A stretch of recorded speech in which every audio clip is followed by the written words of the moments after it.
The night settled heavy around the small cabin, the kind of silence that pressed against the walls and made every crackle of the fire seem louder. Eli sat by the hearth, elbows on his knees, watching the flames curl and twist. The Apache woman lay beneath his wool blanket, her breathing shallow but steady. He had done all he could, cleaned the wound, pulled the arrowhead free, bandaged it with what little cloth he had left. The whiskey had burned his own throat as much as it had burned her wound, but it kept the fever from taking her. He hadn't spoken much during the long hours it took to save her. There was something sacred about that kind of work, something quiet and solemn. Outside, the coyotes called to each other across the plains, a chorus of wild loneliness that matched the ache in his chest. He couldn't shake the thought of what might come next. If soldiers found her here, they'd hang him for harboring her. If her people found him, they might kill him before he could explain. But when he looked at her face in the flickering light, dirt-streaked, peaceful for the first time, he knew he couldn't regret it. Some things a man did simply because it was right. Hours passed, the fire burned low, and exhaustion began to tug at him. He leaned back in his chair, eyes heavy, the quiet hum of the night pulling him toward sleep. A faint sound jolted him awake, the creak of floorboards, the soft rasp of movement. His hand went instinctively to his rifle, but he stopped when he saw her. She was sitting up, pale and trembling, one hand gripping his knife. Her dark eyes locked on him, sharp despite the weakness in her body.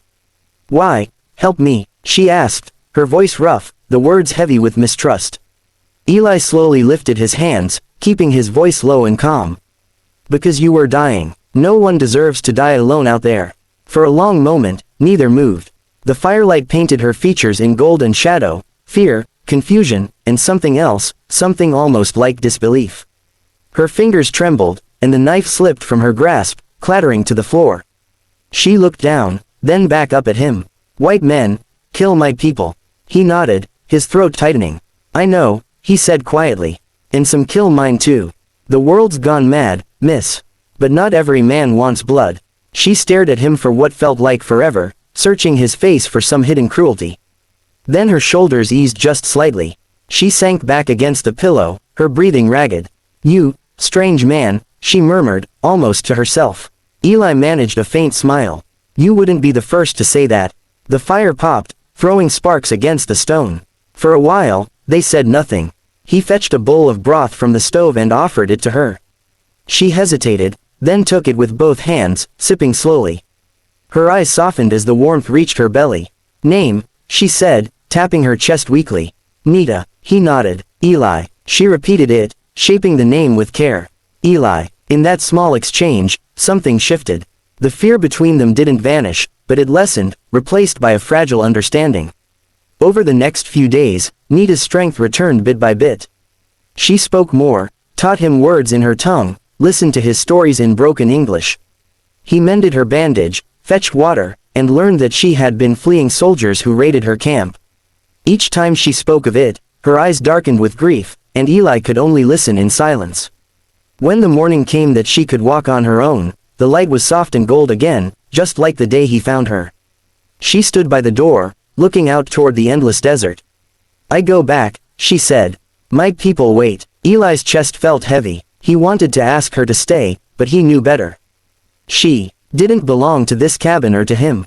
He simply nodded. "Then you should go." She stepped closer, her gaze steady. For a moment, her hand pressed against his chest, firm, warm. "You save me," she said. "You ride with good heart." Then she turned and left, her figure growing smaller against the horizon until she was swallowed by the land itself. Eli stood in the doorway long after she disappeared, the morning breeze whispering through the grass.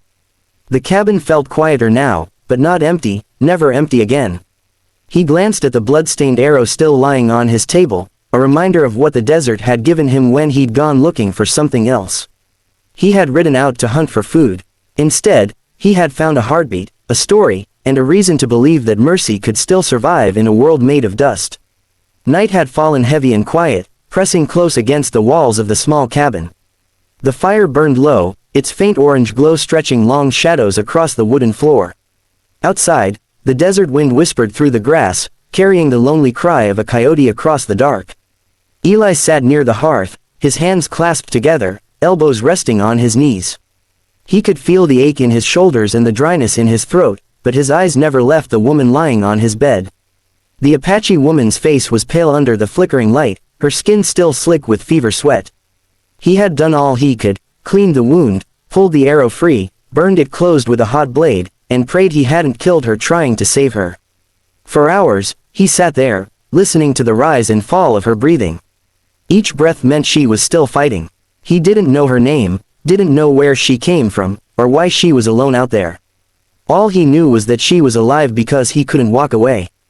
The silence of the cabin grew deeper, the kind of silence that felt like it could swallow a man whole. He leaned back, exhaustion tugging at his eyelids, and drifted half into sleep. A sound cut through the quiet, a faint shuffle of feet, the creak of old wood. Eli's eyes snapped open, his hand went straight to the rifle leaning against the wall, but he froze when he saw her. The woman was awake, sitting up, her face tense and wary. In her hand, she held his knife, the blade trembling ever so slightly. Her dark eyes burned with suspicion, but beneath the fear, there was strength. She spoke slowly, her voice rough and cracked. "Why? Help me." Eli didn't move, he lifted both hands a little, showing he meant no harm. "You'd have died out there," he said softly. "Didn't seem right to leave you." Her eyes narrowed, studying him in the firelight, weighing every word. The knife wavered, but she didn't lower it. "White men, kill my people," she said, her tone more statement than question. Eli's chest tightened. He nodded once, eyes steady on hers. "I know, and some kill mine too. But I ain't like them. I don't fight folks who can't fight back." The words seemed to hang between them, thick and fragile. She stared at him for a long while, and then her arm slowly dropped. The knife clattered to the floor, the sound sharp in the quiet room. She swayed a little, weak from the effort, and he moved instinctively, catching her before she could fall. She didn't resist this time. "Easy now," he murmured, easing her back against the pillow.